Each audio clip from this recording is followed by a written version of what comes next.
கதை நேரம். சிந்துபாத் கதைகள். 4வது கப்பல் பயணம். இப்படி கூலிக்கார சிந்துபாத் அடுத்த நாள் மாலுமி சிந்துபாத் வீட்டுக்கு தன்னோட நண்பர்களை கூட்டிட்டு வந்தான். அப்படி தன் வீட்டுக்கு வந்தவங்களுக்கு எல்லாம் உணவு உபசாரம் செஞ்ச இந்த மாலுமியோ தன்னோட 4வது பயணத்தின் கதைய சொல்ல ஆரம்பிச்சாரு. நண்பர்களே, இந்த தடவை இதுக்கு முன்னாடி எல்லாம் விட நிறைய சாமான்களை எடுத்துக்கிட்டு பாசரா நகரத்துல ஒரு கப்பல்ல ஏறின. என் கூட இருந்த வியாபாரிகள் எல்லாம் கூட வரதால ரொம்ப வசதிகளோட ஏற்பாடா இருந்துச்சு. ஒரு குறிப்பிட்ட தினத்துல கப்பல் நங்கூரத்தை எடுத்து அங்கிருந்து கிளம்பிச்சு. பல நாட்கள் வரைக்கும் எங்களோட பயணம் எந்தவித தடையும் இல்லாம நடந்துச்சு. வழியில பல தீவுகள்ல இறங்கி நாங்க வியாபாரம் பண்ணோம். எங்களுக்கு அனுகூலமாகவே வியாபாரமும் நடந்துச்சு. இப்படி இருந்த சமயத்துல திடீர்னு ஒரு நாள் கடல்ல கொந்தளிப்பு வர வர அதிகமாயிட்டே இருந்துச்சு. இதனால கப்பல் தலைவர் எங்களுக்கு அபாய எச்சரிக்கை கொடுத்தாரு. நாங்க எல்லாரும் ஆண்டவனை பிரார்த்திச்சுக்கிட்டோம். அந்த சமயம் ஒரு பெரிய புயல் வந்து எங்க கப்பலோட பாய்மரங்களை எல்லாம் தகர்த்தெறிஞ்சிச்சு. கப்பலும் அங்கேயும் இங்கேயும் அசைஞ்சு சுக்குநூறாக உடஞ்சிடுச்சு. நானும் என் கூட இருந்த சில சகாக்களும் தான் உயிர் தப்பிச்சோம். மற்ற பேருக்கு நீச்சல் அடிக்கவே தெரியாது. அதனால அவங்களோட பொருட்கள் எல்லாம் எப்படி கடல்ல முழுகிச்சோ அதே போல அவங்களும் கடல்லையே முழுகிட்டாங்க. நானும் என்னோட சகாக்களும் ஒரு பகல் முழுக்க நீந்திக்கிட்டே இருந்தோம். அப்புறம் எங்களுக்கு களைப்பு மேலிடவே, சரி ஆண்டவன் விட்ட வழி, இதுக்கு மேல நம்ம என்ன பண்றது அப்படின்னு நாங்க நீந்தறதையே நிறுத்திட்டோம். அந்த சமயம் எங்களோட அதிர்ஷ்டவசமாக கப்பலோட உடஞ்ச ஒரு மரக்கட்டை எங்க பக்கத்திலேயே மிதந்து வந்துச்சு. அதுல ஏறின நாங்க அன்னியோட பொழுத கழிச்சோம். இதுக்கு அடுத்த நாள் காலையில தாகமும் பசியும் சேர்ந்து எங்களோட கண்ணை மறைச்சிச்சு. இந்த மிதந்த கட்டை எங்க போகுதோ போகட்டும் அப்படின்னு அது போகிற திசையிலேயே நாங்க அப்படியே உக்காந்துருந்தோம். அன்னிக்கும் திரும்ப இன்னொரு புயல் வந்துச்சு.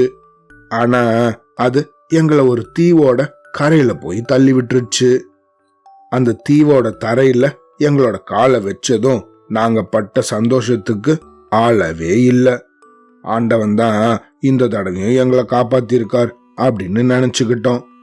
அந்த தீவுல கனிகள் ரொம்ப அதிகமாக இருந்துச்சு. எங்களோட பசிய போக்குறதுக்கு அது தாராளமா போதுமானது. அவ்வளவு பழங்கள் இருந்துச்சு. இப்படி பசி ஒரு விதமா எங்களுக்கு அடங்கினதும் அந்த தீவை சுத்தி பார்க்கலாம் அப்படின்னு நாங்க கிளம்பினோம். அப்படி சுத்தி வரும்போது எழுத்தாப்புல கட்டடம் ஒண்ணு தெரிஞ்சிச்சு. இந்த கட்டடத்தை பார்த்ததும் அங்க ஜனங்கள் இருப்பாங்க அப்படின்னு நினைச்சு நாங்க ஓடி போனோம். இந்த கட்டடமோ ரொம்ப பெருசா இருந்துச்சு. அரண்மனை போல இருந்துச்சு. வாசல்ல ஒரு பெரிய கதவு ஒண்ணு சாத்தி இருந்துச்சு. அந்த கதவை தட்டலாமா வேண்டாமா அப்படின்னு நாங்க யோசிச்சுக்கிட்டு இருக்கும் போதே ஒரு 5-6 பேரு எங்களை நோக்கி ஓடி வர்றது தெரிஞ்சிச்சு. அவங்க எல்லாம் இலைகள்ல ஆடைகள் உடுத்தி இருந்தாங்க. அத பாக்குறதுக்கு எங்களுக்கு ஆச்சரியமாக இருந்துச்சு. எங்க கிட்ட அவங்க நெருங்கி வந்ததுக்கு அப்புறமா கூட வாய் திறந்து ஒரு வார்த்தை கூட பேசல. அப்படி வந்த இவங்களோ ஆளுக்கு ஒருத்தர் வீதம் எங்களை எல்லாம் தூக்க ஆரம்பிச்சாங்க. தூக்கிக்கிட்டு இந்த தீவுல இருந்த காட்டு பகுதியை நோக்கி குடுகுடுன்னு உள்ள ஓட ஆரம்பிச்சாங்க. அப்படி ஓடினவங்க அங்க உக்காந்துருந்த அவங்களோட அரசன் முன்னிலையில எங்க எல்லாரையும் நிக்க வச்சாங்க. அந்த அரசனோ எங்களை எல்லாம் உக்கார சொன்னான். அப்படி உக்காந்த எங்களுக்கு முன்னாடி உணவை கொண்டு வந்து வைக்க சொல்லி சாப்பிட சொன்னான். அந்த உணவை பார்த்ததும் என்னோட சகாக்களோட நாக்குல தண்ணீர் சுரக்க ஆரம்பிச்சிடுச்சு. மறு வார்த்தை பேசாம இலையில இருந்த எல்லா சாப்பாட்டையும் காலி பண்ணாங்க. ஆனா நானோ ஒரு வாய் கூட சாப்பிடல. என்ன காரணத்திலயோ தெரியல, எனக்கு அப்ப பசியே இல்ல. அப்படி பசி இல்லாம போனதுக்கு ஆண்டவனை நான் இன்னமும் கூட வணங்கிட்டு இருக்கேன். ஏன்னா என் கூட வந்த அந்த சகாக்களை பார்க்க சகிக்கவே இல்லை. அவங்கெல்லாம் அந்த உணவை அருந்துனதும் வெறி பிடிச்சவங்கள போல ஆயிட்டாங்க. இன்னும் கொண்டு வா, இன்னும் கொண்டு வா அப்படின்னு கேட்டு கேட்டு சாப்பிட்டாங்க. அப்புறம் தேங்காய் எண்ணெய குடிச்சாங்க. அந்த எண்ணெய உடம்பு முழுக்க பூசிக்கிட்டாங்க. இதையெல்லாம் பார்க்க பார்க்க எனக்கு இவங்க யாருன்னு தெரிஞ்சிடுச்சு. தெரிஞ்சதும் என் உடம்பு நடுங்கவே ஆரம்பிச்சிடுச்சு. இந்த தீவோட காட்டுல இருந்தவங்கெல்லாம் மனுஷ மாமிசத்தை சாப்பிடுற மாகி அப்படிங்கிற ராட்சசர்கள். இந்த மாதிரி அந்த தீவுக்கு வர வழிபோக்கர்களை எல்லாம் இவங்க கூட்டிட்டு வந்து அரசன் கிட்ட விடுவாங்க. அந்த அரசனோ இவங்களுக்கெல்லாம் நிறைய உணவு கொடுத்து நல்லா கொழு கொழுன்னு ஆக செய்வான். அப்புறம் அவங்க மேல எல்லாம் தேங்காய் எண்ணெய பூசி அனல்ல வாட்டி அவங்களோட உடம்ப புசிப்பான். புசித்தல் அப்படின்னா சாப்பிடுறதுன்னு அர்த்தம். சரியா? இது போல அரசன் ஒருத்தன் தான் இப்படி. ஆனா அவனோட அடியாட்களோ மனுஷங்களை அப்படியே பச்சையாகவே சாப்பிடுவாங்க. எனக்கு இத நினைச்சுக்கிட்டதும் ரொம்ப நடுக்கமா இருந்துச்சு. அன்னிக்கோ எங்க சகாக்கள்ல 2 பேரு இந்த அரசனுக்கு தீனி ஆனாங்க. ஆனா என்னை யாரும் ஏறிட்டு கூட பார்க்கல. ஏன்னா என் உடம்புல சதை பிடிமானமே இருக்காது, வெறும் எலும்பு கூடுதான். ஆகவே என்ன யாரும் பொருட்படுத்தவே இல்லை. நானும் கூட இத ஒரு அதிர்ஷ்டவசமாக எடுத்துக்கிட்டு எப்படியாவது இங்கேருந்து தப்பிச்சு போகணும் அப்படின்னு தீர்மானிச்சேன். என் மனசுலயோ எத்தனையோ திட்டங்கள் உதயமாச்சு. இப்படிதான் ஒரு நாள் காலையில யாருமே இல்லாத சமயத்துல அந்த மாளிகையிலிருந்து வெளியேறி ஓட ஆரம்பிச்சிட்டேன். கொஞ்ச தூரம் போனதும் எழுத்தாப்புல என்ன போல இன்னொரு ஆள் இருக்கிறது தெரிஞ்சிச்சு. அந்த ஆளும் கூட என்ன பார்த்துட்டான். அப்புறமா தான் என்னோட மடத்தனம் எனக்கு புரிஞ்சிச்சு. அந்த ஆள் யார் தெரியுமா? இந்த மன்னன் சாப்பிடுறதுக்காக என்னோட சகாக்களை எல்லாம் ஒருத்தன் வெட்டுறான் தானே, அந்த வெட்டியானோட அடியாள் தான் இவன். அந்த ஆளுக்கு என்ன வேலை தெரியுமா? அந்த அரசன் சாப்பிடுறதுக்காக உணவு கொடுத்து சித்த சுவாதீனம் இல்லாம போனாங்க தானே என்னோட சகாக்கள். அவங்கள எல்லாம் ஆடு மாடுகளை மாதிரி நடத்தி கொண்டு போய் புல் பூண்டுகளை மேய சொல்றது. அதனால இந்த ஆள் என்ன செய்வானோ அப்படின்னு இருந்துச்சு எனக்கு. ஆனா அவன் என்ன சித்த சுவாதீனம் இழக்காதவன் அப்படிங்கறத தெரிஞ்சுக்கிட்டான். இருந்தாலும் கூட அவன் என்ன பார்த்து, இந்த பாரு, நீ வந்த வழியிலேயே திரும்பி வலதுபுற ரஸ்தா வழியாக நடந்து போனேன்னா ராஜபாட்டை வரும், ஓடு, வேகமா ஓடு அப்படின்னு சொன்னான். அவன் சொல்ல தட்டக்கூடாது அப்படிங்கிறது எனக்கு தெரியும். ஆகவே ஆகட்டும் அப்படின்னு சொல்லி எடுத்தேன் ஒரு ஓட்டம். ஓடுன ஓடிக்கிட்டே இருந்தேன். இந்த பாதை ரொம்ப தூரம் போச்சு. இதுல ஓடி ஓடி என்னோட கால்கள் தான் கடுகடுத்து போச்சு. அன்னிக்கோ பகல் பொழுதும் முடிஞ்சு இருட்டுற வேலையும் வந்துச்சு. வழியில கிடந்த காய்கனிகளை சாப்பிட்டு என்னோட பசிய நான் ஆத்திக்கிட்டேன். இப்படியாக 7 நாட்கள் வரைக்கும் நடந்தேன் தெரியுமா. வழியில எந்த ஒரு ஆளையுமே நான் பார்க்கல. ஆனா 8வது நாள் தூரத்துல மனுஷங்க நிக்கிறது போல தோணுச்சு. யார் இவங்க? ராட்சசர்களோ அப்படின்னு ஒரு சந்தேகம். அதனாலவே பதுங்கி பதுங்கி போனேன். அவங்கெல்லாம் அந்த இடத்துக்கு மிளகு எடுக்கிறதுக்காக வந்தவங்க அப்படிங்கிறது எனக்கு தெரிஞ்சிச்சு. அவங்களால ஆபத்து இருக்காது அப்படின்னு நினைச்சு ரொம்ப தைரியமா அவங்கள நெருங்கி போனேன். அவங்களோ என்ன பார்த்ததும் ஓடி வந்து, நீ யாரு, எங்கேந்து வர அப்படின்னு கேட்டாங்க. நானும் அவங்க கிட்ட என்னோட முழு விவரத்தையும் சொன்னேன். எனக்கு ஏற்பட்ட இந்த விபத்துகளை எல்லாம் கேட்ட அவங்களோ, இந்த பாருங்க, உங்களை அல்லாஹ் தான் காப்பாத்தி இருக்காரு, எங்க கூடயே இருந்தீங்கன்னா ஒரு ஆபத்தும் வராது அப்படின்னு சொல்லி என்ன அங்கேயே உட்கார சொன்னாங்க. அப்புறம் எனக்கு உணவு கொடுத்து பக்கத்துல இருக்கிற ஒரு தீவுக்கு அவங்களோட படகுல ஏத்திக்கிட்டு போனாங்க. அந்த தீவுல தான் அவங்களோட அரசன் இருக்கிற இடம். அவரோட முன்னிலையில என்னை கொண்டு போய் நிறுத்தினதும் அந்த அரசன் என்னை உட்கார சொல்லி அவரும் என்னோட வரலாறையெல்லாம் கேட்டாரு. அதையெல்லாம் கேட்டதுக்கு அப்புறம் என்ன அவரோட விருந்தாளியாக இருக்க சொன்னாரு. இந்த தீவு அழகான தீவு. இங்க இருந்த மக்களும் ரொம்ப அழகானவங்க. அவங்க கூட நான் நல்லா நெருங்கி பழகினேன். கொஞ்சம் கொஞ்சமா அவங்களோட பழக்க வழக்கங்களை எல்லாம் நான் தெரிஞ்சுக்கிட்டேன். மன்னரும் கூட என் கூட நல்லா நெருங்கி பழகினாரு. அவருக்கு சேனம் கட்டின குதிரையில சவாரி செய்யறது எப்படி அப்படின்னு நான் சொல்லி கொடுத்தேன். இத பார்த்த மிச்ச பேரும் கூட தங்களுக்கும் சேனம் வேணும் அப்படின்னு கேட்டாங்க. நான் அவங்களுக்கு அதை செஞ்சு கொடுக்கறதுக்காக எனக்கு பணமும் கூட கொடுத்தாங்க. இந்த பணம் ஏராளமாக சேர ஆரம்பிச்சிடுச்சு.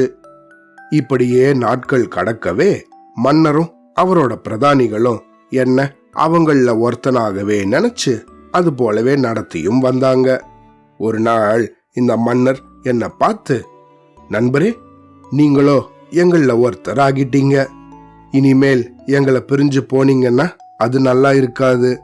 அதனால நான் சொல்றபடி நீங்க செய்யணும், மாட்டேன்னு மட்டும் சொல்லிடாதீங்க அப்படின்னு கேட்டாரு. அவர் இப்படி சொன்னதும் நான் அவரை பார்த்து, மன்னா, என்கிட்ட இருந்து என்ன எதிர்பார்க்கறீங்களோ அதை சொல்லுங்க. உங்களோட பேச்ச நான் ஏன் தட்ட போறேன்? எனக்கு நீங்க காட்டியிருக்கிற அன்புக்கு எல்லையே இல்லை அப்படின்னு சொன்னேன். உடனே அவரோ, இந்த தீவிலேயே பணமும் குணமும் அழகும் படைச்ச ஒரு யுவதிய நீங்க திருமணம் செஞ்சுக்கிட்டு எங்க அரண்மனையிலேயே தங்கணும். அப்பதான் நீங்க எங்களை விட்டு பிரிய மாட்டீங்க அப்படின்னாரு இந்த மன்னர். எனக்கோ அவர் இப்படி சொன்னதும் வெக்கமா இருந்துச்சு.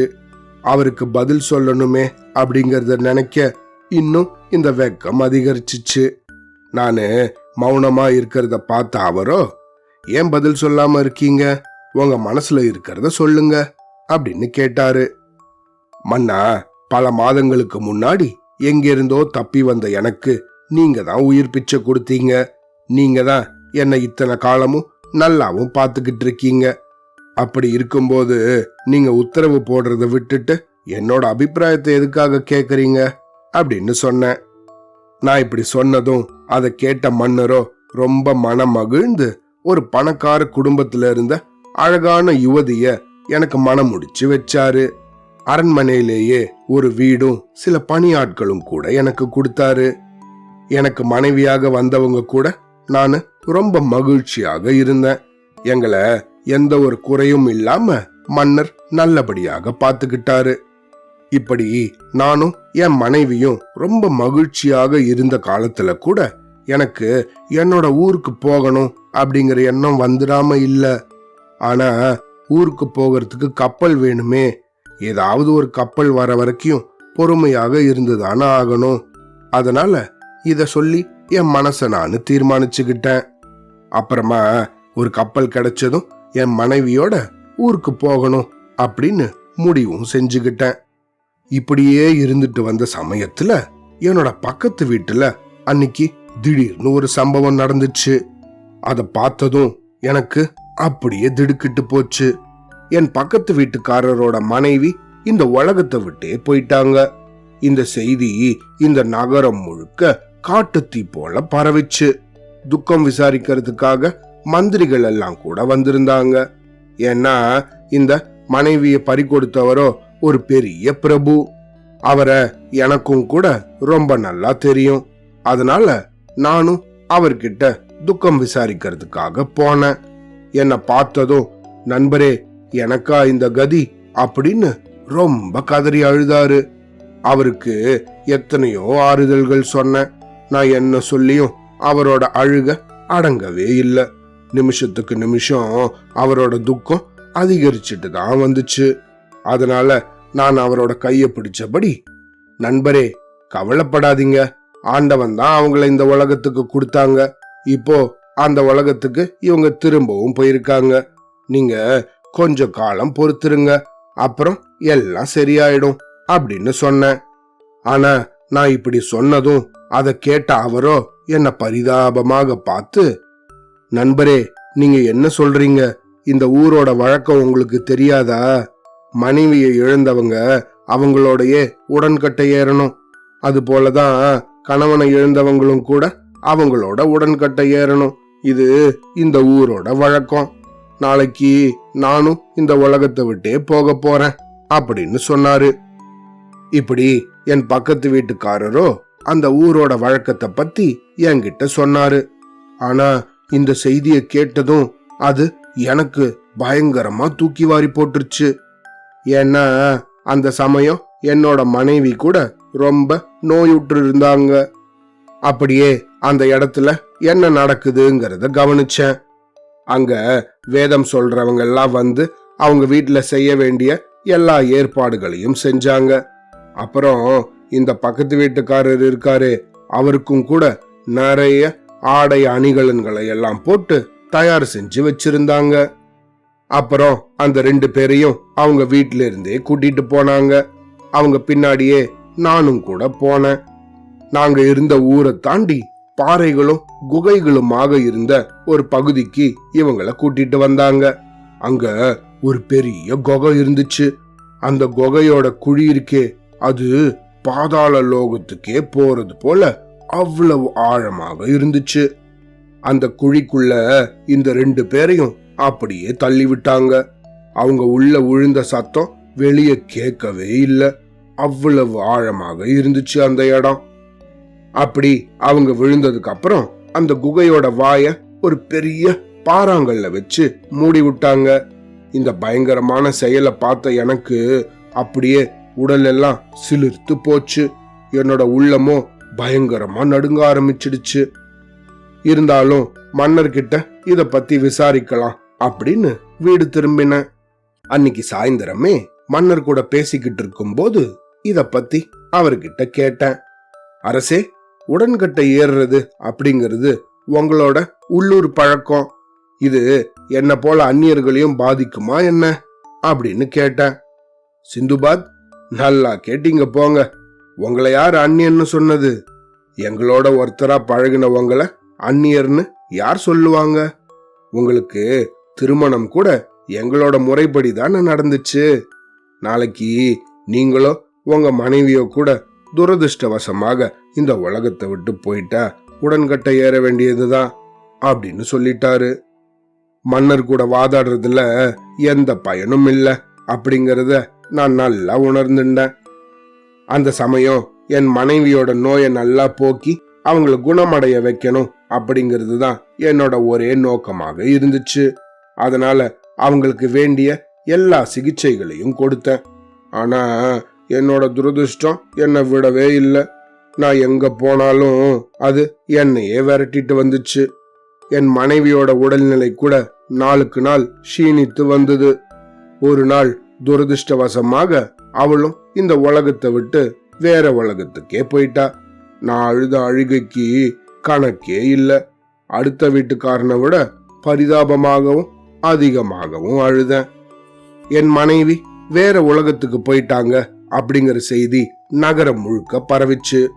மன்னரும் கூட என்கிட்ட துக்கம் விசாரிக்கிறதுக்காக வந்தாரு. அவர் கூட அவரோட பரிவாரங்கள்லாம் கூட வந்திருந்துச்சு. வந்தவங்க என்ன தேற்றவும் இல்லை, ஆற்றவும் இல்லை. எனக்கு அலங்காரம் செய்ய ஆரம்பிச்சிட்டாங்க. இந்த மன்னரோ அரண்மனையில இருந்தும் சில ஆபரணங்களை அனுப்பியிருந்தாரு. இதை எல்லாத்தையும் பார்க்க எனக்கு திகிலாக இருந்துச்சு. ஆஹா, நம்மளையும் இந்த உலகத்தை விட்டு அனுப்ப இவனுங்க என்னென்ன வேலையெல்லாம் பாக்குறாங்க அப்படின்னு நினைச்சுக்கிட்டேன். இதையெல்லாம் பார்த்துக்கிட்டு இருந்த சமயம் எப்படியாவது இவங்க கிட்டே இருந்தெல்லாம் தப்பிச்சு ஓடிடலாமா அப்படின்னு நினைச்சேன். ஆனா எப்படி தப்பிச்சு ஓடுறது, எங்க ஓடுறது? அந்த சின்ன தீவுல சுத்தி சுத்தி ஓடினாலும் திரும்பவும் இவங்க மத்தியில தான் வரணும். அது மட்டும் இல்லாம என்னை சுத்தி எவ்வளவு கூட்டம் இருந்துச்சு தெரியுமா? நான் பயந்தபடியே நின்னுகிட்டு இருந்தேன். இதுக்குள்ள சகல ஏற்பாடுகளும் ஆயிடுச்சு. நான் எவ்வளவோ அங்கிருந்து நழுவிடலாம் அப்படின்னு நினைச்சோம். என்னை யாரும் விடவும் இல்லை. என்னையும் சேர்த்து எங்க 2 பேரையும் என் வீட்டில இருந்து அந்த குகையை நோக்கி தூக்கிட்டு போக ஆரம்பிச்சுட்டாங்க.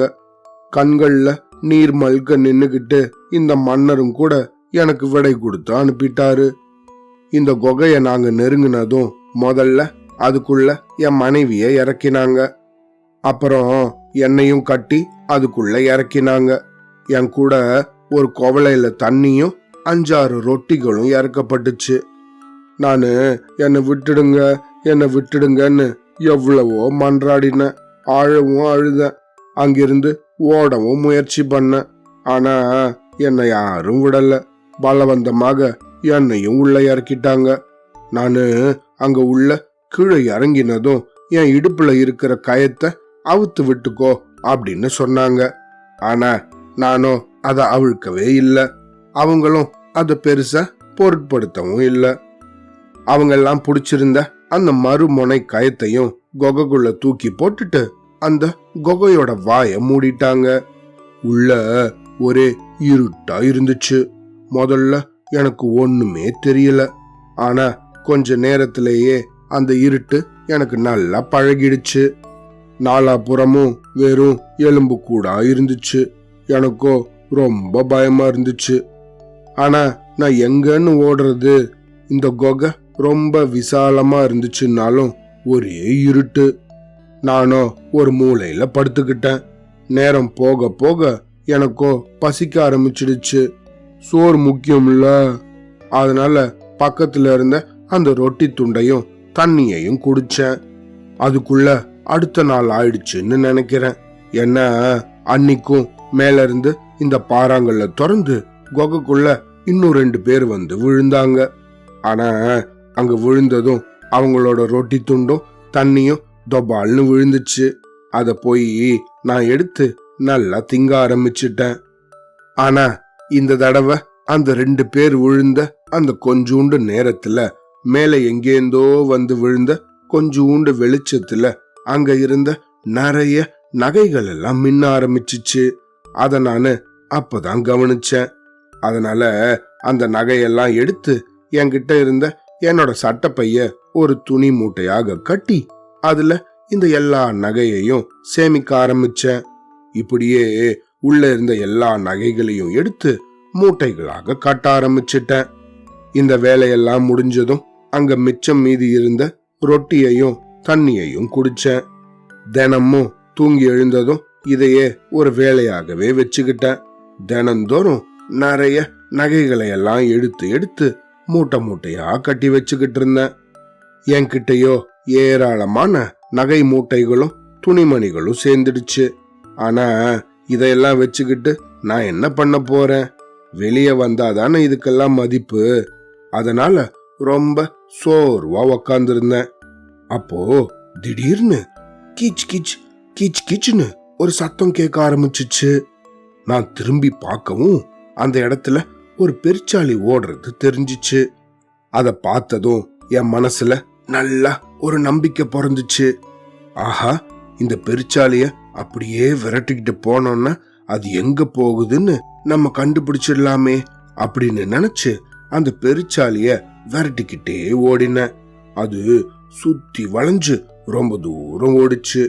நானும் விடவே இல்லையே. ஏன்னா அது எங்கேயாவது ஒரு துவாரத்தை வச்சுக்கிட்டு அந்த இடத்துக்கு தான் போகும் அப்படின்னு எனக்கு பட்டுச்சு. அந்த துவாரத்து வழியால எப்படியாவது தப்பிக்க முடியுமா அப்படின்னும் என் மனசு யோசிக்க ஆரம்பிச்சிடுச்சு. எனக்கு களைப்பும் சோர்வும் ஏற்படுற வரைக்கும் அது ஓடிக்கிட்டே இருந்துச்சு. நானும் ஆஹா, வழியில எங்கேயாவது விழுந்துருவேனா அப்படின்னு பல தடவை பயந்தேன். ஆனா ஆண்டவன் அருளால நான் விழறதுக்கு முன்னாடியே ஒரு இடத்துல கொஞ்சம் வெளிச்சம் தெரிஞ்சிச்சு. அந்த இடத்துலதான் அந்த பெருச்சாலியும் பாஞ்சிச்சு. ஆஹா அப்படின்னு நானு ரொம்ப நம்பிக்கையோட அந்த வெளிச்சத்தை நெருங்கி போனேன். நானு அந்த வெளிச்சத்துக்கு ரொம்ப அருகாமையில வந்து பார்த்தம்போதுதான் அது ஒரு பாதை, வெளியுலகத்துக்கு கொண்டு போய் விடுற சுரங்கம் அப்படிங்கிறது தெரிஞ்சிச்சு. நான் அடைஞ்ச சந்தோஷத்துக்கு அளவே இல்லை. அந்த சுரங்கத்து வழியாக வெளியே வந்து நின்ன. எங்க திரும்பினாலும் பாறைகளும் குன்றுகளும் இருந்துச்சு. ஆனா கடற்கரை பக்கத்துல இருக்கு அப்படிங்கறத அறிவிக்கும்படி கடல் காத்து வீசிக்கிட்டே இருந்துச்சு. உடனே நானும் அந்த காத்து வந்த திசையில ஓடி கடற்கரைய அடைஞ்சேன். அப்புறம் சொல்லவுமா வேணும், இந்த குகைக்கு நான் திரும்பவும் தினமும் வருவேன். அங்க வாரத்துல 2-3 தடவையாவது புதுசா யாராவது ஒரு 2 பேரை இறக்குவாங்க. அவங்க கிட்ட இருக்கிற தண்ணியையும் ரொட்டியையும் வாங்கி நான் சாப்பிட ஆரம்பிச்சிடுவேன். அப்புறம் அவங்க கிட்ட இருக்கிற நகைகளையும் என்கிட்ட என்னோட மூட்டையில போட்டு நல்லா கட்டிக்குவேன். அப்புறம் அந்த குகைக்குள்ள இருந்து வெளியே வந்து கப்பல் ஏதாவது வருதா அப்படின்னு பாப்பேன். இதுதான் என்னுடைய நித்திய வேலைகளாக இருந்துச்சு. எத்தனையோ நாட்கள் இதையே நான் செஞ்சுக்கிட்டு இருந்தேன். ஆனா கப்பல் தான் எதுவும் வரல. வர வர நகை மூட்டைகள் தான் பெருத்துக்கிட்டே வந்துச்சே தவிர என்னுடைய நம்பிக்கை குறைஞ்சுக்கிட்டே வந்துச்சு. இப்படியே இருந்த சமயம் திடீர்னு ஒரு நாள் தூரத்துல ஒரு படகு வரது போல தோணுச்சு. ஆனா என் மனசோ, ஆஹா, ஒருவேளை இது மன்னரோட தான் இருக்குமோ அப்படின்னு ஒரு சந்தேகம். ஏன்னா மன்னரோட ஆட்களாக இருந்தா எனக்கு ஆபத்து. இந்த சுரங்க பாதையை அடைக்கிறதோட என்னையும் கூட அவங்க சிறையில அடைச்சிடலாம். ஆனா வேற படகா இருந்தா நம்ம தப்பிச்சிடலாம் அப்படின்னு தோணுச்சு. இந்த எண்ணத்தோட ஒரு பாறைக்கு பின்னால ஒளிஞ்சுக்கிட்டு அந்த படகை நானு கவனிச்சேன். என்ன ஆச்சரியம், அந்த படகு நெருங்க நெருங்க அது ஒரு கப்பல் அப்படின்னு தெரிஞ்சிச்சு. ஆஹா, பெரிய கப்பலாக இருந்தா நிச்சயம் அது மன்னரோட கப்பலாக இருக்காது. மன்னரோட கப்பலா இல்லைன்னா நம்ம தப்பிச்சு போகிறதுக்கு மார்க்கம் உண்டுதானே. இந்த எண்ணத்தோட திரும்ப அந்த குகைக்கு நானு ஓடி வந்தேன். அங்க வச்சிருந்த நகை மூட்டைகளையும் துணி மூட்டைகளையும் எடுத்துக்கிட்டு ஒரு பெரிய செங்குத்தான பாறை மேல ஏறின. என்கிட்ட இருந்த துணிகளை எல்லாம் ஒரு பெரிய கொடி போல கட்டி கப்பலுக்கு சைகை காட்ட ஆரம்பிச்சேன். என்னோட அதிர்ஷ்டம், கப்பல்ல இருந்தவங்களும் என்ன பார்த்துட்டாங்க. உடனே ஒரு படகு என்ன நோக்கி அனுப்பப்பட்டுச்சு. அந்த படகுல நானு என்னோட துணி மூட்டைகளையும் நகை மூட்டைகளையும் ஏத்திக்கிட்டேன். இந்த படகோ அந்த கப்பலுக்கு போய் சேர்ந்ததும் கப்பல்ல இருந்தவங்களுக்கு எல்லாம் என்ன பார்த்ததும் ஒரே ஆச்சரியம். அந்த கப்பல் தலைவரும் என்ன பார்த்து கேட்டாரு, ஆஹா, அமானுஷ்யமாக இந்த தீவை சுத்தி நான் பல தடவை போயிருக்கேன். ஆனா ஒரு தடவை கூட இந்த தீவுல எந்த ஒரு ஆளும் இருந்ததில்ல. நீங்க யாரு, எப்படி இங்க வந்தீங்க அப்படின்னு என்ன பார்த்து கேட்டாரு. நானும் அவர்கிட்ட, ஐயா, நானும் ஒரு வியாபாரி தான். நான் ஏறி வந்த கப்பல் ஒரு பெரிய பாறையில சிக்கி சுக்கு நூறாக உடைஞ்சிடுச்சு. நான் ஒருத்தந்தான் இந்த தீவுல இறங்கினேன். என் கூட இதோ இந்த மூட்டைகளும் தப்பிச்சிச்சு. நீங்க எனக்கு செஞ்ச இந்த உதவிய என்னோட ஆயுள் இருக்கிற வரைக்கும் மறக்க மாட்டேன். இதுக்கு ஓரளவு கைமாறாக இத தரேன் அப்படின்னு சொல்லி என்னோட நகை மூட்டைகளை அவிழ்த்து அவர்கிட்ட அதுல இருந்து சில நகைகளை கொடுத்தேன். ஆனா அந்த கப்பல் தலைவரோ அதை வாங்க மறுத்து, நண்பரே, கடல்ல தவிக்கிறவங்களுக்கு உதவுறது அப்படிங்கிறது நாகரிகம். அந்த நாகரிகப்படிதான் நான் உங்களுக்கு உதவி பண்ணேன். இதுல கைமாறுங்கிற பேச்சுக்கு இடமே இல்ல அப்படின்னு சொல்லி என்ன அன்போட நடத்தினாரு. அவரை ஆண்டவன் நல்லா வச்சிருக்கணும் அப்படின்னு நான் கடவுள்கிட்ட பிரார்த்திச்சேன். அவரும் என்னோட நன்மைக்காக பிரார்த்தனை பண்ணாரு. அதுக்கப்புறமா எங்களோட கப்பல் வழியில எந்தவித ஆபத்தும் இல்லாம வந்துச்சு. பல தீவுகள்ல இறங்கினோம். என்கிட்ட இருந்த அந்த நகைகளை எல்லாம் கொடுத்து நானு பல சாமான்கள் வாங்கினேன். அதையெல்லாம் அடுத்த தீவுல வித்து நிறைய லாபமும் திரட்டின. இப்படியாக 1 மாத காலத்துக்கும் மேலாக பிரயாணம் செஞ்சு வீட்டுக்கு வந்து சேர்ந்தேன். வீட்டுக்கு வந்தபோது என்னோட உற்றார் உறவினர்கள் எல்லாம் ஆவலோட வந்து என்ன வரவேற்றாங்க. அவங்களுக்கும் நிறைய பரிசுகள் கொடுத்து அன்பாக நடத்தின. ஆனா அதுக்கப்புறம் திரும்பவும் கொஞ்ச நாள்லேயே என்னோட பழைய பழக்க வழக்கங்கள் எல்லாம் மெல்ல மெல்ல தலை காட்ட ஆரம்பிச்சிச்சு. அதுல மூழ்கி கிடந்த நானோ காலம் ஓடுறத கவனிக்கவே இல்லை. ஆனா இந்த நிலை ரொம்ப நாள் வரைக்கும் நீடிக்கல. ஏன்னா நானு திரும்பவும் பிரயாணம் செய்ய கிளம்பிட்டேன். இது என்னோட 5வது பயணம். அந்த 5வது பயணத்தின் கதைய உங்களுக்கு நாளைக்கு சொல்றேன். இப்போ நண்பர்களே, நீங்க என் கூட விருந்து சாப்பிடணும் அப்படின்னு சொன்ன இந்த மாலுமி சிந்துபாத்தோ அதுக்கப்புறமாக இந்த கூலிக்கார சிந்துபாத்துக்கு வழக்கம் போல திரும்பவும் ஒரு 100 பொற்காசுகள் கொடுத்து அவனை அனுப்பி வச்சாரு. அவ்வளோதான்.